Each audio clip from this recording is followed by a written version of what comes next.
રાજકોટમાં વૈદિક મહાસભા દ્વારા 101 કુંડી વેદ જ્ઞાન યજ્ઞનું આયોજન કરવામાં આવ્યું। આજના સમયમાં યજ્ઞ કરાવનાર પુરોહિતો મળવા મુશ્કેલ બની રહ્યા છે, ત્યારે યજમાન પોતે જ યજ્ઞદિની વિધિઓ શીખી જાય તે હેતુથી વેદ યજ્ઞનું આયોજન કરવામાં આવ્યું। 3 દિવસ ચાલનારા આ યજ્ઞમાં વિદ્યાર્થીઓ અને વાલીઓ ભાગ લઈ રહ્યા છે।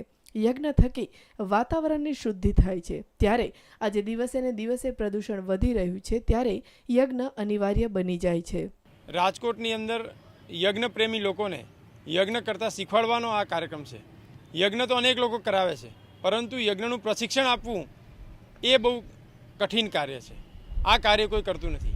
અમે બીડું ઉપાડ્યું છે કે આપણે ત્યાં જે ભારતીય પ્રાચીન પરંપરા હતી કે ઘરે ઘરે યજ્ઞ થતા, તો યજ્ઞ કરવા માટે દરરોજ પંડિતને બોલાવવો શક્ય નથી। જે વ્યક્તિ ઘરમાં ગૃહસ્થી છે એ જો યજ્ઞ કરતાં શીખી લે તો એ આપણી યાજ્ઞિક પરંપરાને આપણે પુનઃ સ્થાપિત કરી શકીએ।